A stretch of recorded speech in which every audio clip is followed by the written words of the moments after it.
Finalmente, irmãos, orem por nós, para que a palavra do Senhor se propague e seja glorificada, como aconteceu entre vocês. Orem também, para que sejamos livres das pessoas perversas e más, porque a fé não é de todos. Mas o Senhor é fiel. Ele os fortalecerá e os guardará do maligno. Temos confiança no Senhor quanto a vocês, de que não só estão praticando as coisas que lhes ordenamos, como também continuarão a fazê-las. Que o Senhor conduza o coração de vocês ao amor de Deus e à perseverança de Cristo. Irmãos, em nome do Senhor Jesus Cristo, ordenamos a vocês que se afastem de todo irmão que vive de forma desordenada, e não segundo a tradição que vocês receberam de nós, porque vocês mesmos sabem como devem nos imitar, visto que nunca vivemos de forma desordenada quando estivemos entre vocês.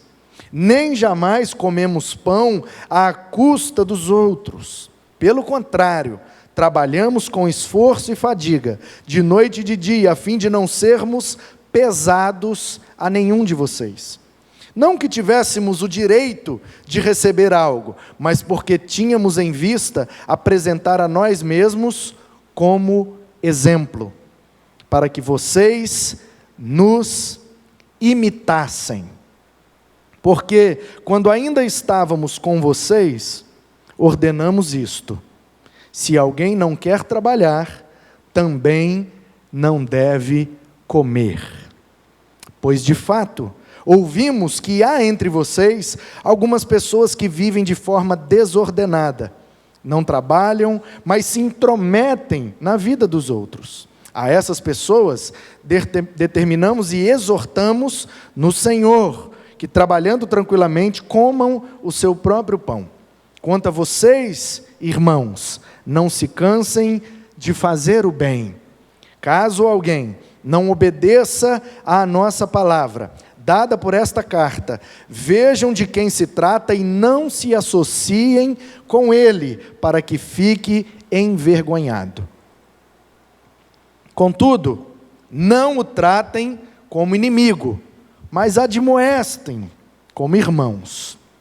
Que o Senhor da paz, que Ele mesmo dê a vocês a paz, sempre e de todas as maneiras. O Senhor esteja com todos vocês. A saudação é de próprio punho, Paulo, e este é o sinal em cada carta, é assim que eu assino. A graça de nosso Senhor Jesus Cristo esteja com todos vocês. Amém. A segunda carta de Paulo aos Tessalonicenses é guiada por um propósito: exortar os irmãos de Tessalônica que não haviam entendido bem o ensino de Paulo acerca da segunda vinda de Cristo. Paulo, em Tessalônica, pregou que Cristo voltaria a qualquer momento.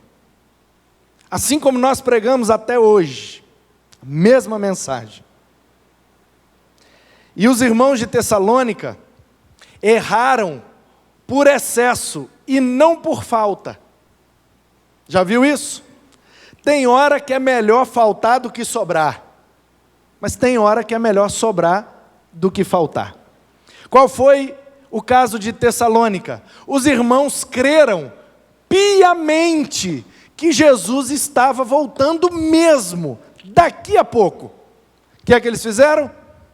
Pararam de trabalhar, pararam de pregar, pararam de congregar, deitaram em casa e ficaram contando os minutos, aguardando Jesus voltar para buscá-los.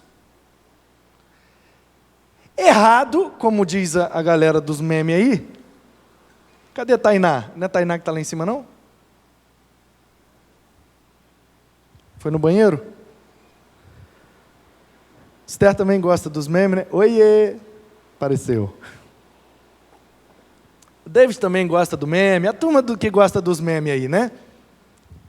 Errado não está. O Paulo falou, Jesus vai voltar. E os caras falaram, quando? Ele falou, a qualquer momento. Os caras, beleza, não trampo mais. Eu vou para casa e vou esperar. Errado não estavam. Mas o Paulo foi embora. E não sabia que os caras iam cumprir o negócio assim, à risca. Já que Jesus vai voltar, então a gente não precisa fazer mais nada, é só sentar e esperar ele voltar. E aí o cara não trabalhava, o cara não congregava, os dias foram passando, e Jesus não voltou, e a coisa foi desandando até que chegou a notícia em Paulo. Paulo, sabe aquela carta que você escreveu para os Tessalonicenses, explicando sobre a segunda vinda, sobre o evento, como que vai ser, e como que a igreja vai reagir, e a ressurreição e tal? Sabe aquela aula de segunda vinda de Cristo, ressurreição e juízo que você deu para os Tessalonicenses? E aí, eles gostaram, aprenderam? Não, gostaram tanto que estão em casa esperando Jesus voltar. Aí o Paulo, não! Freia! Aí não, também não era para tanto. E aí o Paulo falou, tudo bem, acontece. Pegou um outro pergaminho e escreveu a segunda carta. Portanto, qual é o propósito que dirige a segunda Tessalonicenses? Corrigir esse erro de compreensão dos irmãos de Tessalônica. E aí Paulo, então, nesses 3 capítulos, vai tratando de alguns assuntos para alinhar a má compreensão, ajeitar a igreja com relação à doutrina, para eles caminharem. No meio dessas orientações, Paulo, então, pede oração para eles. E aqui é marcado por algumas ações que Paulo orienta os irmãos a fazerem. Já na conclusão da carta. A primeira palavra do capítulo 3, que é o final, é finalmente. Finalmente, irmãos, orem por nós. Então isso indica que é a conclusão da carta, é o último parágrafo. Ou seja, depois de todos os pingos que eu já coloquei em todos os is, agora deixa eu falar umas coisinhas aqui só para arrematar com vocês. E aí ele pede o que a gente acabou de ler. Nós estamos no mês de março, aprendendo sobre a transformação que o relacionamento pode causar em nossas vidas. Relacionar com Deus nos transforma. Relacionar com o próximo também nos transforma. E, como hoje é o último domingo do mês e as 2 últimas mensagens da série, eu queria abordar essa perspectiva do relacionamento, que é muito transformadora e é muito saudável para todo crente. Principalmente os de Tessalônica, nesse contexto aqui, de compreensão errada e prática errada da vida cristã. Nós vimos pela manhã Paulo falando aos Coríntios e aos Efésios, dizendo, olha, quando vocês tiverem dificuldade em saber o que vocês devem fazer, quando vocês estiverem numa encruzilhada existencial, quando vocês precisarem tomar uma decisão e não estiverem seguros e convictos de qual decisão tomar, olhem para mim. Imitem a mim, prestem atenção em mim, lembrem-se de mim enquanto convivi com vocês, tenham a mim como referência visível e palpável, porque a grande maioria dos cristãos não consegue, e na minha opinião, nenhum cristão consegue plenamente amadurecer, acertar e crescer na vida cristã só no relacionamento com Cristo. Eu sinto, como aprendemos em Gênesis, lá no início, que nós e Deus ainda falta alguma coisa. Adão estava no paraíso. Adão conversava com Deus face a face. Adão não tinha pecado. Adão era um ser perfeito, que ouvia e falava com Deus diariamente no paraíso. Deus virou para ele e disse: você está sozinho. Não é bom que você esteja só. E o Adão poderia dizer para Deus: ué, mas eu não estou contigo aqui? Eu não estou com o Senhor? O Senhor não é a minha companhia? Como é que eu estou sozinho? E aí Deus responderia: porque você e eu, você ainda está sozinho, porque eu te criei para um relacionamento entre iguais. Eu te criei para o relacionamento comigo. Em primeiro lugar, já nos relacionamos, eu converso com você todo dia, mas eu tenho também um segundo propósito para você, que é conviver entre os iguais, de você mesmo, os seus semelhantes. Então far-lhe-ei uma ajudadora que lhe seja idônea, e você com ela multiplicai-vos, enchei a terra. Então, a gente aprendeu logo no início, nessa conversa de relacionamento, que só a gente e Deus ajuda bastante, mas não resolve tudo. E isso antes do pecado. Agora você imagina depois do pecado, que estamos afastados de Deus, rebeldes, enfiados em nossas corrupções e pecados, imundícias e tudo que vem no pacote. Estávamos mortos, como disse Paulo, em nossos delitos e pecados. Portanto, se Adão, vivo, sem pecado, se relacionava com Deus e ainda não era suficiente, precisou de ter Eva e filhos e netos para se relacionar, pelo propósito de Deus, como é que nós, depois do pecado, com um grau e um nível de corrupção moral, espiritual, emocional, a gente não é mais 100%. 100% era o Adão no Éden, antes de Gênesis 3. Depois de Gênesis 3 já era. Então, se o Adão 100% estava sozinho, imagina nós. Portanto, a gente aprendeu ao longo dessa série que é tão importante quanto o relacionamento com Deus e com o meu semelhante. É importante eu me relacionar com Deus? Sim, claro. Mas é tão importante também eu me relacionar com o meu próximo, com o meu semelhante. E Jesus veio em carne e relacionou com a turma e transformou muito a vida deles. E no caminho dessa série a gente viu a transformação de Paulo, de João, de Pedro, como eles mudaram depois de um relacionamento com Cristo. E hoje pela manhã a gente está percebendo como é importante a gente ter alguém como referência. E eu falei hoje pela manhã da importância de termos um mentor, um discipulador, um tutor, alguém a quem a gente possa buscar na hora da dúvida, na hora da angústia, na hora da indecisão. O que eu faço? Que decisão eu tomo? Qual proposta eu aceito? Eu estou perdido, eu não sei qual seria a vontade de Deus para mim. Eu vou orar e vou buscar a Deus, sim, mas às vezes, só você e Deus, a resposta não vem. E aí o que é que você faz? Você toma a decisão pelo seu coração? A Bíblia diz que o coração do homem é enganoso. E é por isso que a gente tem quebrado a cara muitas e muitas e muitas vezes. Porque a gente não tem alguém para nos tutoriar, mentorear, para usar uma palavra bíblica, discipular.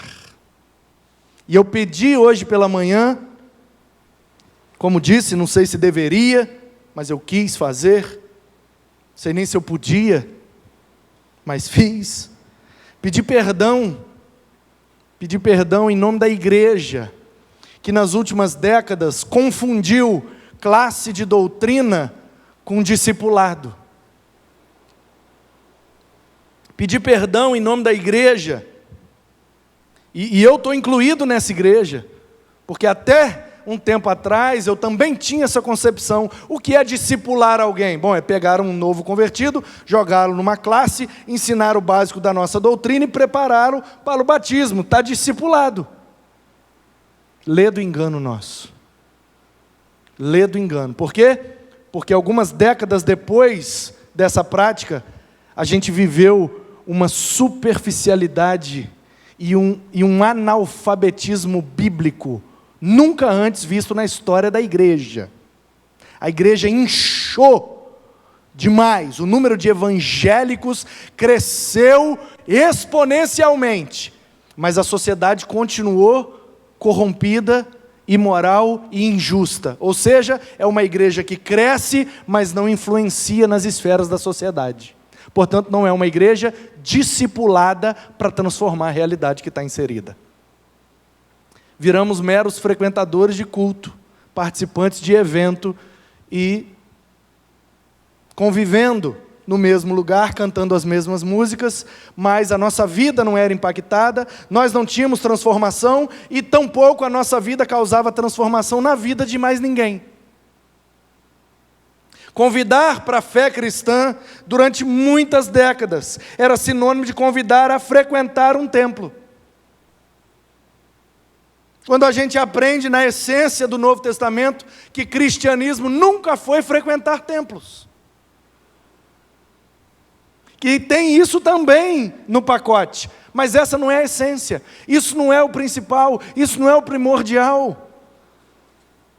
Porque a igreja viveu séculos sem um templo, sem um endereço definido, reunindo-se nas casas, perseguida pelas catacumbas de Roma, pelos porões da Coreia. E continuou viva, e crescendo, e batizando gente.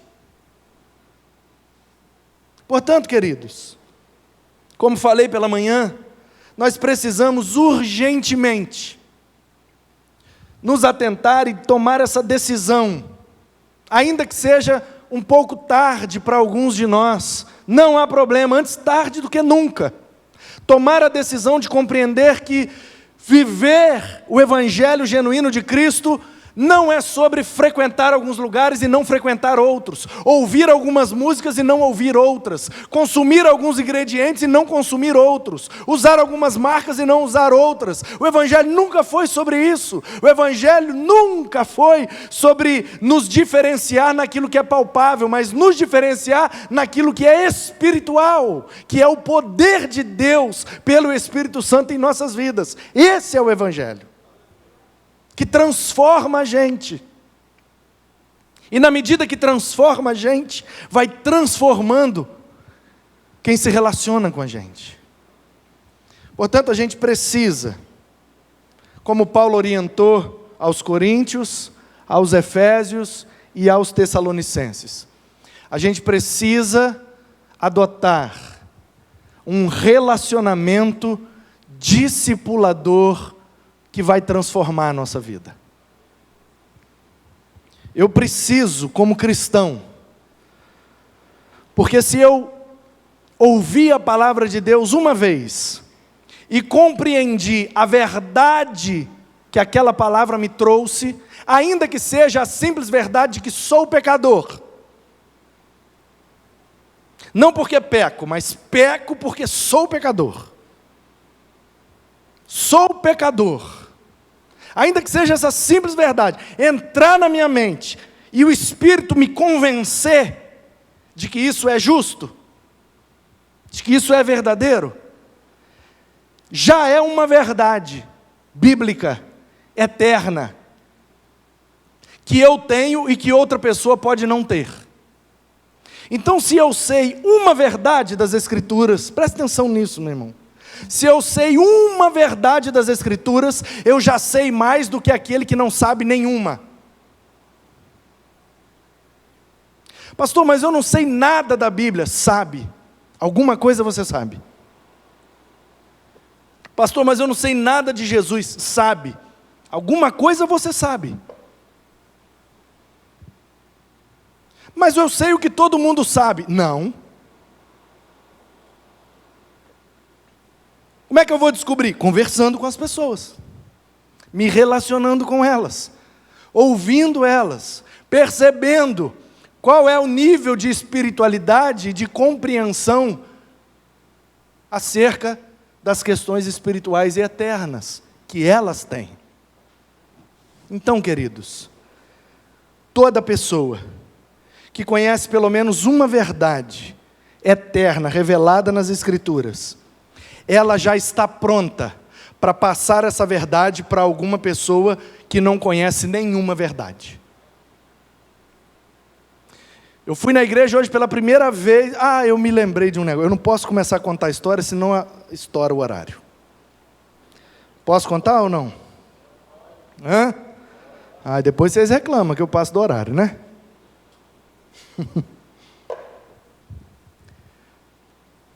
Entrei na igreja pela primeira vez. Quem anda, quem está mais tempo convivendo comigo, sabe. Qual foi o sermão que o pastor Nilson pregou? Deus é o Pai que você precisa.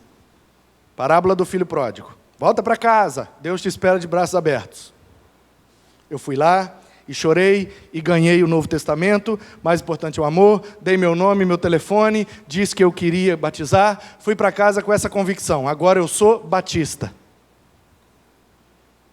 Nunca tinha entrado na igreja, nunca tinha ouvido um sermão, nunca eu tinha ouvido falar do tal do filho pródigo, coisa que os bebês nossos já sabem. Eu com 16 anos para 17, nunca tinha ouvido falar.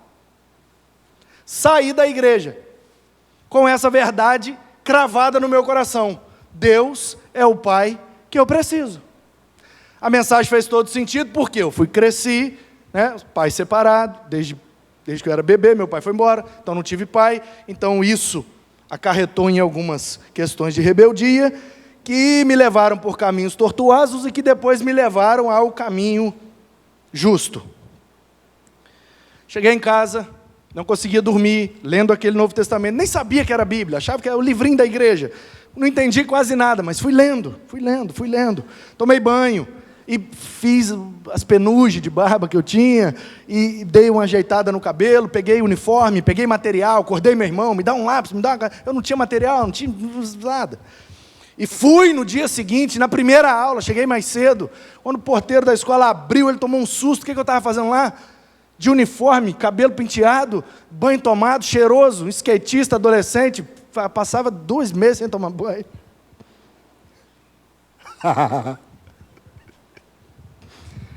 Aí, mas eu não tinha pai. Quem entendeu diz amém.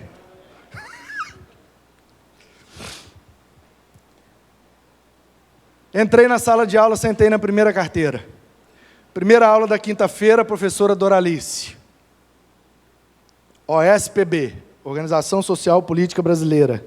Antiga Moral e Cívica. Atual Ensino Religioso. Doralice, que era coordenadora da escola, entrou para dar a primeira aula, assustou comigo lá. Primeira cadeira, anotei tudo. Agora, Manu, o que você está fazendo aqui? Primeira aula, nunca te vi aqui na primeira aula, que é isso? Ela só me conhecia da coordenadoria, que as professoras me mandavam para fora da sala, vai lá conversar com a Doralice. Aí eu ficava lá com ela. Por que você chegou cedo hoje? Está de uniforme, está de cabelo penteado, está de material, Que bicho te mordeu? O que eu falei para ela? Que agora eu sou batista. Eu não sabia nada, Cristiano. Eu sabia isso. É a igreja batista, então agora eu sou batista. E qual a única coisa que eu aprendi naquela noite? Deus é o Pai que eu preciso. Primeira aula. Segunda aula, chegou a galera do mal. Tentaram me levar lá para trás. Eu saí, fiquei lá na frente. Jogaram coisa no meu cabelo, me zoaram, fiquei. Na hora do intervalo, a galera saiu, eu continuei. Do meu lado, um menino que também não saía por recreio, porque nesse ponto ele estava sofrendo muito bullying e estava num processo lá complicado e tal, de ser muito zoado na escola. E eu era um dos principais. Fiquei na sala, falei, não vou sair, porque se eu sair eu vou fazer besteira. Eu não posso fazer besteira porque agora eu sou batista. Todo mundo saiu, eu falei, não vou sair. O Dimitri abriu a mochila dele, pegou uma lancheira, segundo ano do ensino médio. Me ajuda, Dimitri. Pegou uma lancheira, abriu, sanduichinho, todinho, negocinho do Power Ranger. Ai, meu Deus. Aí a mãe do menino reclama que o menino era zoado, mas também me ajuda. Segundo ano do ensino médio vai mandar o menino com a lancheira do Power Ranger, dona. Mas agora eu sou batista, eu não vou zoar, não. Falei nada, fiquei olhando. E ele com medo, porque, né? E ele olhava assim para mim. E eu virei para ele e falei, Dimitri, se você morresse hoje, você ia para onde? Aí ele falou, não sei, para o cemitério. Falei, não, velho. Para o céu ou para o inferno? Por que eu fiz essa pergunta para ele? Porque umas donas, quando eu converti, fui lá na frente, abracei o pastor Nilson, chorei. As donas me pegaram, me levaram para uma salinha, me deram o Novo Testamento, o mais importante é o amor, me deram água com açúcar, eu chorava muito, tremia muito. E uma daquelas donas falou assim comigo, meu filho, se você morresse hoje à noite, você iria para o inferno. Mas se você morrer da agora para frente, você vai para o céu. Olha que coisa boa. A dona falou isso comigo. Eu guardei e cheguei na sala e olhei para o Dimitri e perguntei, se você morresse agora, você ia para onde? Aí ele falou, não sei. Eu falei, sabia que se você morresse agora, você ia para o inferno? Aí ele falou, eu falei, só tem um jeito de você ir para o céu. Ele falou, como? Ir na minha igreja e Deus é o pai que você precisa. Aí ele falou, então eu vou na igreja. Falei, bora, domingo. Ele falou, bora. Falei, então eu passo lá na sua casa e a gente vai. Ele falou, eu vou. E foi mesmo, e converteu mesmo. Aí eu falei, não sabia que era tão fácil? Vou fazer direto, aí estou fazendo aí até hoje. Tem vezes que é mais difícil, mas a gente persevera. Eu só sabia uma coisa, Deus era o pai que eu precisava. Qual foi a mensagem que eu preguei para o Dimitri? A única coisa que eu sabia. Eu só sabia uma verdade, que se eu morresse até aquele momento, eu ia para o inferno. Daquele momento para frente, eu vou para o céu. Qual foi a futucada que eu dei no Dimitri? Portanto, meu querido, se você sabe uma coisa, você já sabe mais do que quem não sabe nada. Você pode se tornar discipulador dessa pessoa. Você pode estabelecer com ela um relacionamento discipulador que transforma a vida dela. Porque do mesmo jeito que o André, que tinha se convertido também há pouco tempo, passou lá no Memorial Zumbi e me chamou para ir no culto. E quando eu comecei a questionar, ele pegou e falou assim, velho, não sei muita coisa desse livro não, mas eu sei o seguinte, Deus é amor. Falei, eu não vou na igreja, eles vão me expulsar da igreja, ninguém me quer na igreja, você está doido? Ele falou, Deus é amor, velho. Venha como estás. Nem é versículo isso, gente. Isso é hino do cantor cristão. E ele falou como se fosse um versículo. E eu acreditei e fui. Era uma verdade, venha como estás. E eu estou aqui até hoje. Ele não sabia muito, mas ele passou para mim o que ele sabia. Eu não sabia quase nada, passei o que eu sabia para o Dimitri. E assim sucessivamente. É assim, meu irmão. E só por causa dessa dinâmica que nós estamos aqui hoje. Alguém passou para alguém, que passou para alguém, que passou para alguém, que passou para você. E você vai ficar segurando isso aí até quando? Você precisa, urgentemente, passar isso para alguém. Não importa se é pouco, não importa se é quase nada, não importa. Passe aquilo que você recebeu. E em segundo lugar, eu preciso, além de ser discipulador de alguém, além de eu ser referência de alguém, além de eu virar para alguém e dizer, ei, você não sabe o que fazer? Olha para mim, imite a mim. Nossa, pastor, mas isso é muita responsabilidade. Claro que é, mas o Paulo tinha coragem de fazer, e ele disse que dos pecadores ele era o pior. Então se ele é o pior, tinha coragem de fazer, por que nós que somos melhor um pouquinho não podemos? Aí talvez você vire e fale assim, pastor, mas eu não me sinto melhor não. Então aí é que você está mais pronto ainda. Porque quanto pior você se sente, melhor você está preparado para pregar o Evangelho. Porque o Evangelho não é sobre nós, é sobre Ele. O Evangelho não é sobre o que nós podemos, é sobre o que Ele pode. O Evangelho não é sobre o que nós fazemos, é sobre o que Ele fez em nós e quer fazer através de nós. Então eu preciso me colocar num relacionamento discipulador para com alguém que sabe menos do que eu. E preciso me colocar num relacionamento discipulador com alguém que sabe mais do que eu. Daqui eu recebo e para cá eu passo. Esse é o relacionamento discipulador que transforma a gente. Porque senão, irmão, passa 20 anos e a gente fica do mesmo jeito. Com a mesma profundidade bíblica, com o mesmo conhecimento teológico e com o mesmo testemunho. Eu fumava, não fumo mais. Tá, meu irmão, mais o quê? Eu fumava e não fumo mais. Mais o quê, meu irmão? Tem 20 anos que você já parou de fumar? Mais nada. Eu fumava e não fumo mais. Mais o quê, meu irmão? Você vai ficar 20 anos dando o mesmo testemunho? Pode não, irmão. É o que Paulo está dizendo aqui, ó. Precisa então começar como? Tá bom, pastor, já entendi, para de bater, já entendi. Eu preciso buscar alguém que em nível espiritual, não quer dizer de importância de perfeição não, em nível de maturidade espiritual, está acima do que eu. Eu busco desse alguém para receber dele. E busco alguém que em nível de maturidade espiritual e conhecimento das Escrituras está abaixo de mim. Então eu busco aqui e entrego aqui. Só quando eu completo esse processo é que esse conhecimento fica cravado em mim. Por que é que tem muita gente que não sabe Bíblia? Porque não ensina a Bíblia. A receita está ali, irmãos. Jesus ensinou, ide fazer discípulos, ensinando-os a guardar tudo que eu vos tenho ensinado.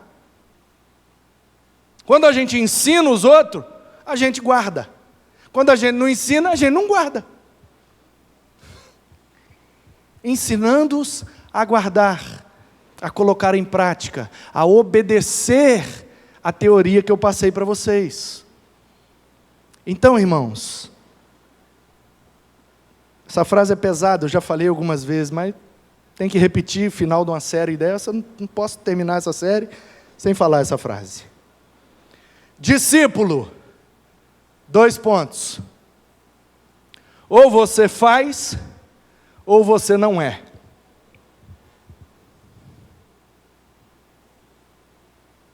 Vou repetir. Discípulo, 2 pontos. Ou você faz, ou você não é. Porque se eu não faço discípulos, eu não sou discípulo. Porque a primeira ordem que Jesus deu aos seus discípulos foi, faça discípulos. Então se eu não cumpro a primeira e mais importante ordem, o que eu estou fazendo nesse negócio? Ah, mas eu parei de fumar.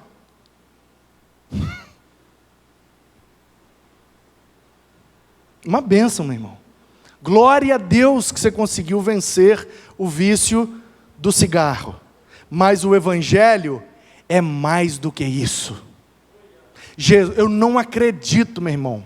Eu não acredito. Perdoe se a minha compreensão é pequena, mas eu não consigo entender a necessidade de Jesus vir ao mundo, passar o que passou, sofrer o que sofreu, morrer como morreu, só para que eu parasse de fumar. Não acredito não. Acredito não. Se o problema da humanidade fosse realmente o cigarro, Deus tinha dado um outro jeito de resolver. Precisava essa parafernália toda não.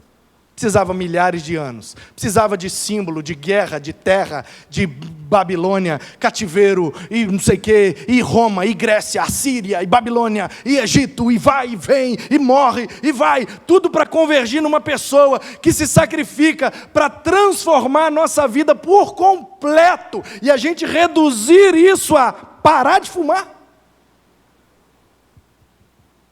Não, vocês perdoem a minha limitação, mas eu não consigo conceber um evangelho que só tem poder para acabar com os meus vícios.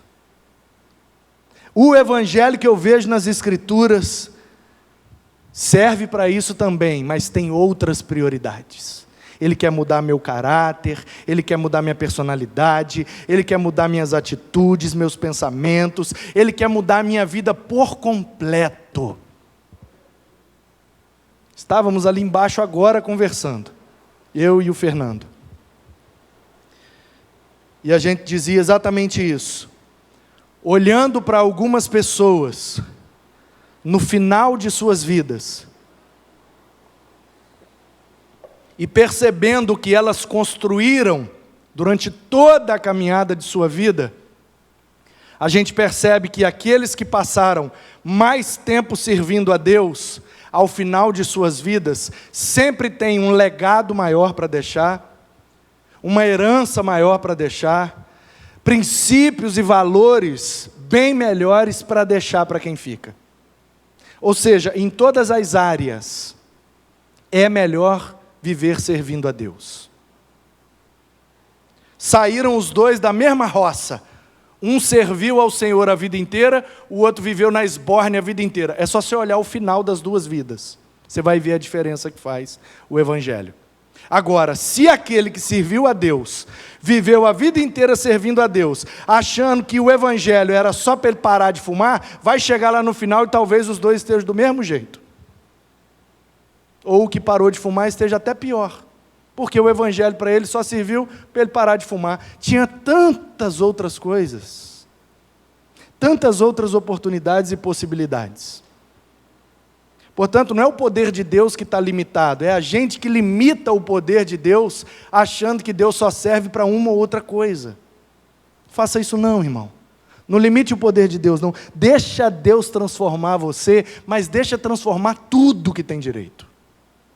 Mudar logo tudo. Então, como é que funciona? Transformados pelo relacionamento discipulador. Como é que esse relacionamento transforma a gente? Quando eu tomo a decisão de buscar do lado de cá quem está acima de mim, para me orientar, para me ensinar, para me exortar, para me ajudar, caminhar comigo, puxar minha orelha quando precisa. Eu preciso ter alguém que eu preste contas. Alguém que tenha liberdade, dada por mim mesmo, de olhar no meu olho e dizer, e aquele pecado assim, assim, assim, quanto tempo você não comete? Alguém que me cobre crescimento, maturidade, renúncia. Como é que está o meu nível de espiritualidade naquele período em que a gente ficou sem se ver? Eu preciso ter alguém assim. Quando eu estiver perdido, meu Deus, não sei para onde eu vou. Pergunto para essa pessoa, fulano, para onde eu vou? E a pessoa de fora do problema, olhando a situação de forma panorâmica, vai nos dar a orientação de maneira a abrir o nosso horizonte. Olha, você pode ir por aqui, a Bíblia diz isso. Se você for por aqui, a Bíblia diz isso. Se você for por ali, Jesus disse isso. A decisão é sua.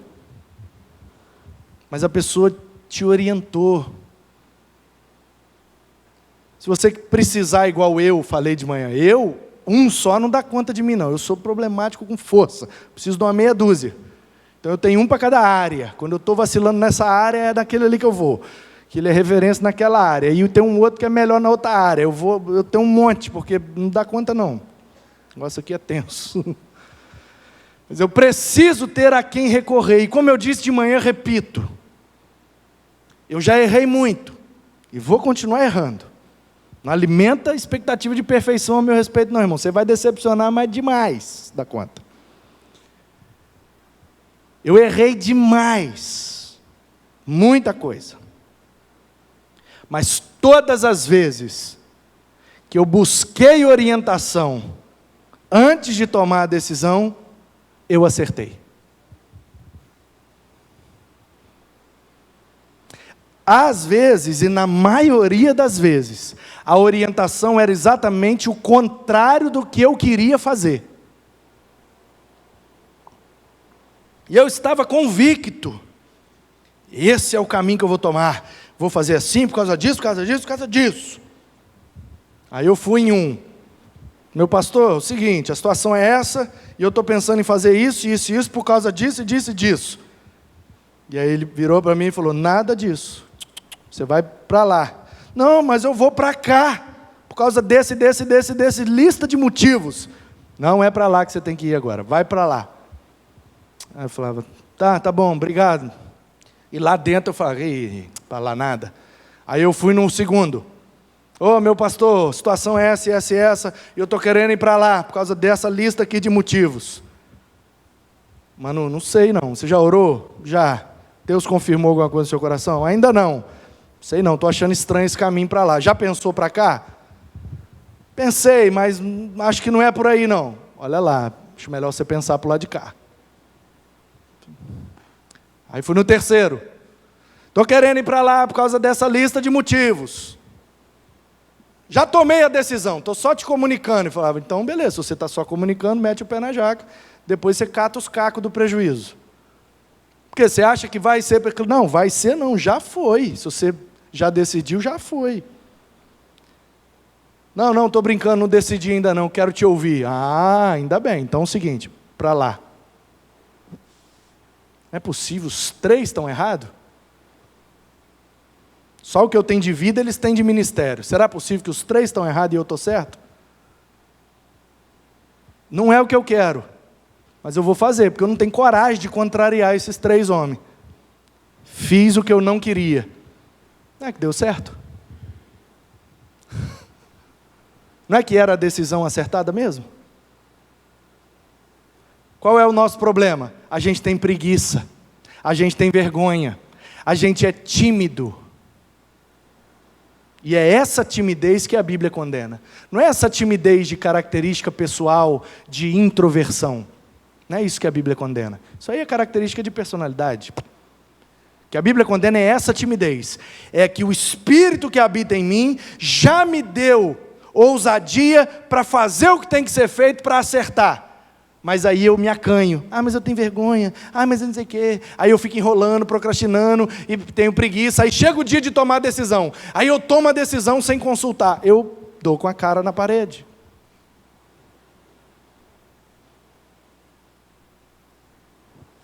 É difícil, irmãos. Nós sozinhos, nós e Deus, nós e a Bíblia, é difícil. Talvez a sua espiritualidade é mais profunda que a minha, talvez a sua sensibilidade espiritual é maior que a minha, mas eu tenho extrema dificuldade de entender sozinho, porque eu sou burro. Então eu preciso de ajuda. Sozinho eu fico igual uma barata tonta, eu tenho que ter referência, baliza, alguém falou, falou. Essa pessoa tem moral para falar, tem bagagem para falar, tem história para falar? Tem. Eu preciso ouvir. Então a gente precisa disso. Precisa ter alguém acima para descer para o nosso lado. Discipulado é isso, irmãos. Já fiz várias vezes, virou até meme.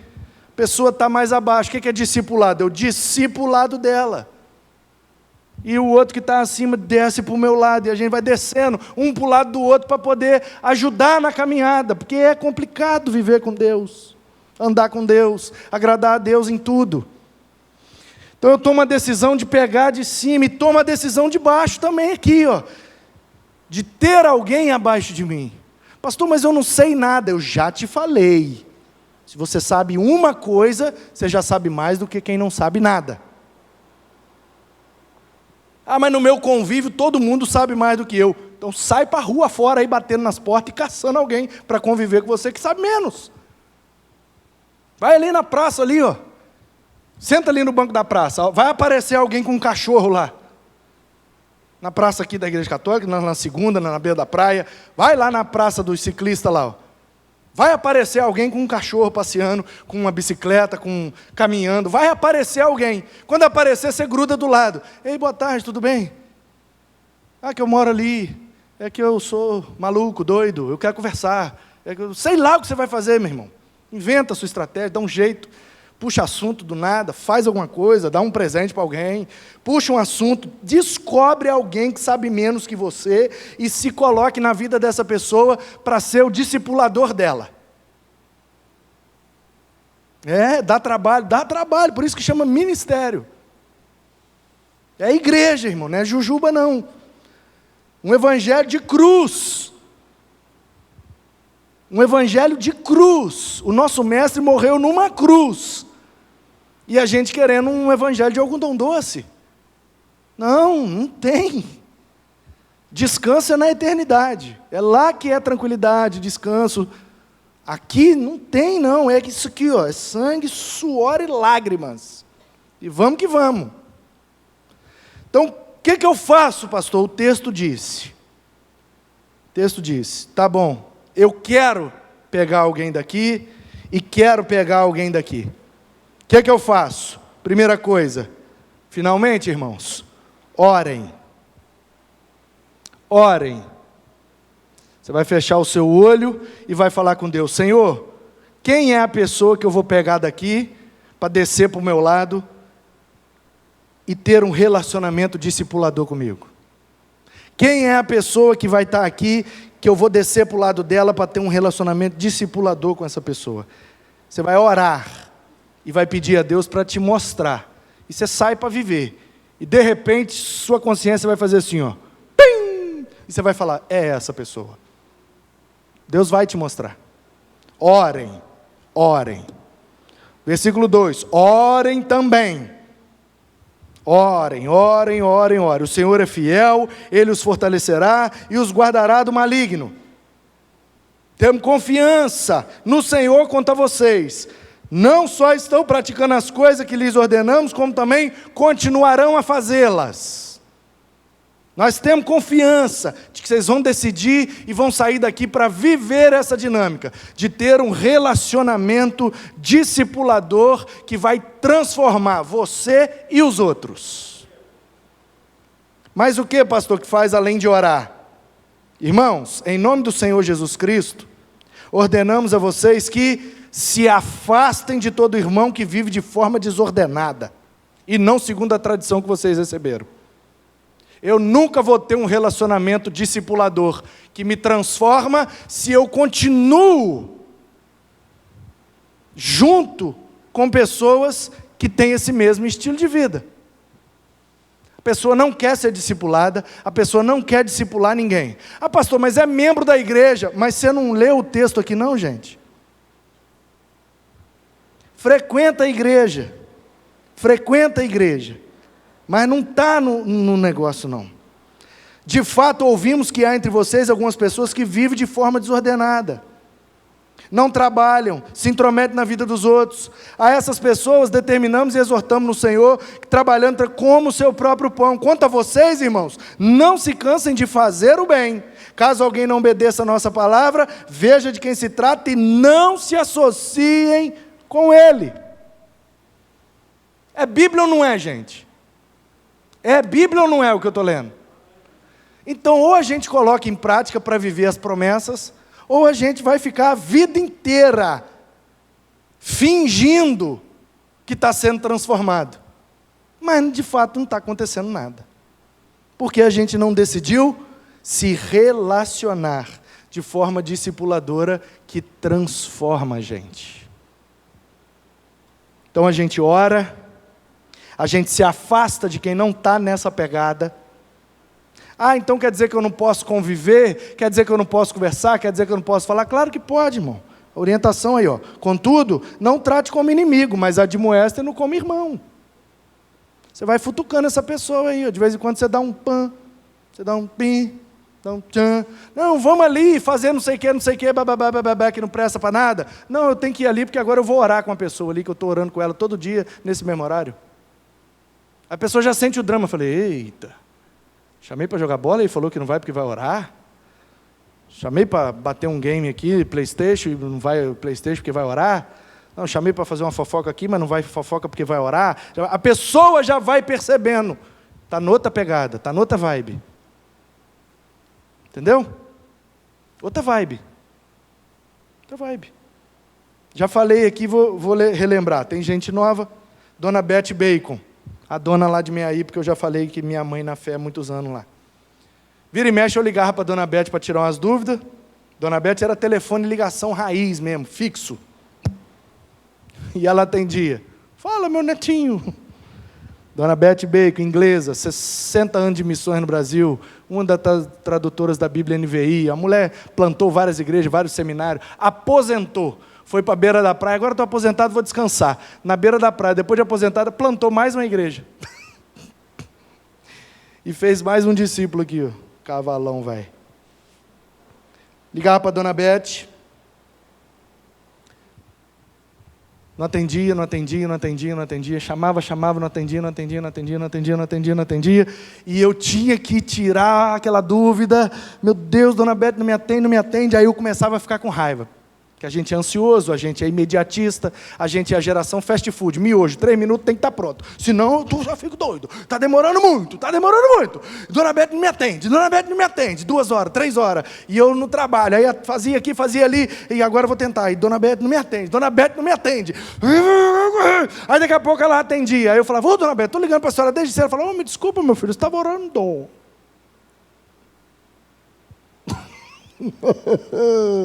Aí dava aquele piripaque do Chaves. Eu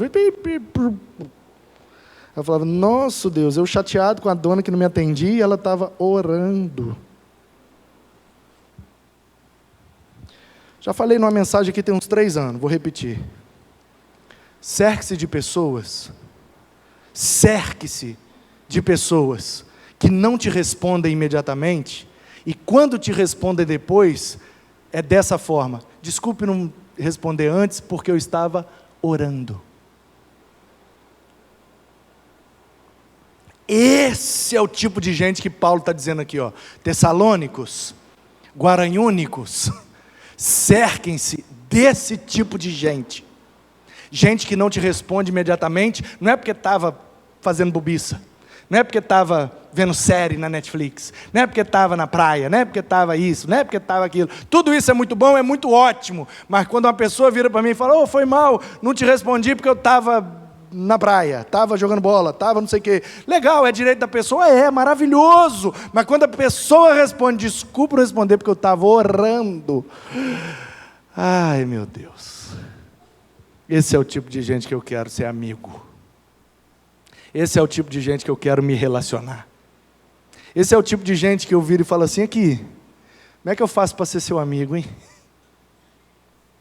Esses dias, vou te dar um testemunho agora. Faço parte de um grupo lá no Facebook chamado Igrejas Batistas Brasileiras. Igrejas Batistas da CBB, é a igreja da convenção nossa. Tem quase 100 mil batistas lá, do Brasil inteiro. 99% não presta não. Confusão, debate, bobeirada, eu vou só rolando para cima e de vez em quando, pum, surge um negócio que presta lá. Aí eu olho. Esses dias, nesse 1%, um menino publicou lá um negócio assim, irmãos, se ao invés de ficarmos perdendo tempo aqui debatendo, discutindo e querendo estar cada um mais certo do que o outro, se a gente usasse essa ferramenta preciosa para termos mais comunhão, orarmos uns pelos outros e compartilharmos os nossos testemunhos para gerar mais esperança no nosso coração diante dos tempos difíceis que estamos vivendo, eu acho que essa ferramenta seria mais útil. O menino lá do Paraná postou isso. Plum. Quando eu fui rolando, que eu vi oração, testemunho, esperança, porque não costuma aparecer essas palavras. Quando eu vi, eu voltei. Falei, opa, olha esse menino. Aí eu fui lá e comentei. Palminha, top, olhinho de coração, mãozinha orando, mais palminha, mais top, e comentei.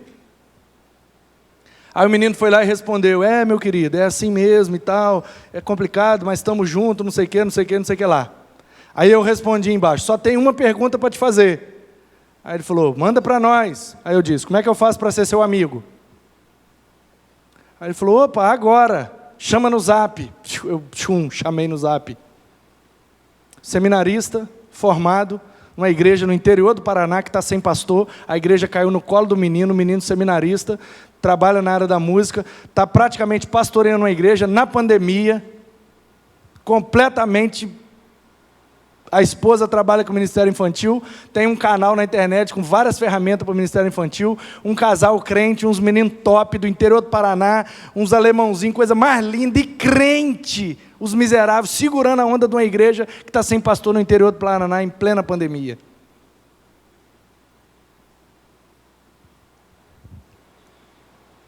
Como é que eu faço para ser seu amigo, meu filho? Aí falei meu nome, Ele fez uma pesquisa rápida na internet, aí depois ele mandou, estou assistindo a aula, virou aluno do Instituto Bíblico, mas já faz seminário e já sabe tudo, e aí começou a me pedir livro, e começamos a trocar figurinha, e papo vai, e papo vem, só conversa edificante, um menino que eu ia morrer e não ia saber da existência dele, só nos 3 últimos áudios que esse menino me mandou, já abençoou minha vida para 3 anos.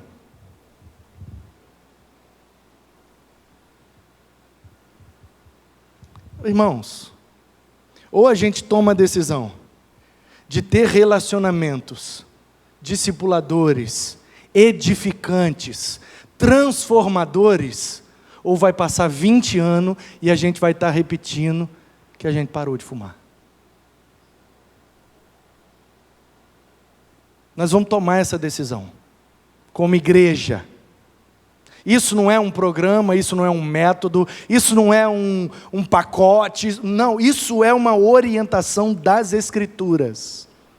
Porque vocês mesmos sabem como devem nos imitar, disse Paulo. Paulo estava se colocando como discipulador dos Tessalonicenses. E toda a história que os Tessalonicenses viveram e aprenderam, eles se tornam por tabela nossos discipuladores, para que a gente não caia nos mesmos erros. Então o que é que faz? A gente ora, a gente se afasta de quem não está nessa pegada, e a gente procura viver em paz. Que o Senhor da paz, Ele mesmo, dê a vocês a paz, sempre e de todas as maneiras. O Senhor esteja com vocês. A graça de nosso Senhor Jesus Cristo esteja com todos vocês. E termina a carta. Precisamos orar pelos nossos relacionamentos. Precisamos nos afastar de relacionamentos que são prejudiciais para nós. E precisamos buscar a paz de Deus. Porque alguns relacionamentos tiram a nossa paz.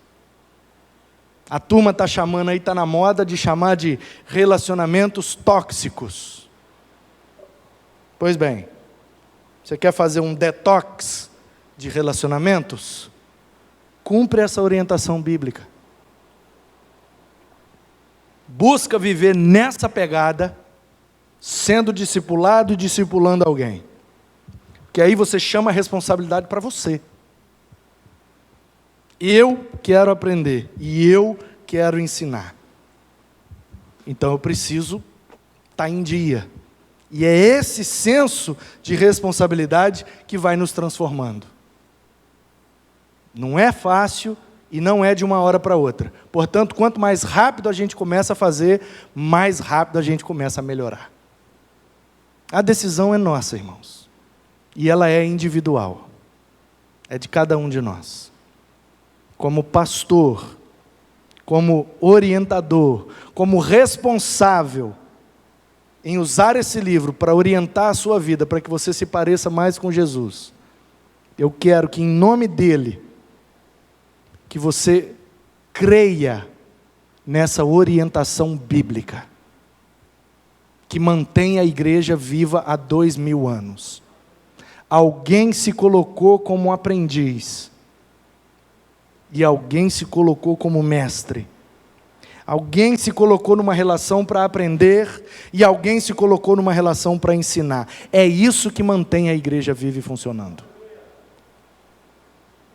E o Senhor há de nos abençoar e cumprir com o seu propósito. Portanto, para encerrar essa série, o desafio, o apelo, a tomada de decisão que nós precisamos é assumir um relacionamento discipulador que nos transforma. Tanto para cima quanto para baixo. Tanto para um lado quanto para o outro. Porque a palavra ela é viva e eficaz e é uma espada de 2 gumes. Corta de cá e corta de lá. Nós precisamos, irmãos. Só assim seremos uma igreja relevante, poderosa, amadurecida e mais parecida com Jesus, que é o Senhor da igreja. Eu te garanto, baseado na autoridade deste livro, pelo poder do Espírito, pela autoridade conferida a mim, pela igreja, como ministro da palavra, eu preciso que você decida viver isso e experimentar como é viver nessa dinâmica. E daqui a 1 ano, daqui a 2 anos, daqui a 10 anos, se a gente tomar essa decisão hoje, seremos uma igreja mais parecida com Jesus. Não importa a estrutura, não importa a placa, não importa nome, importa aquilo que vivemos como igreja.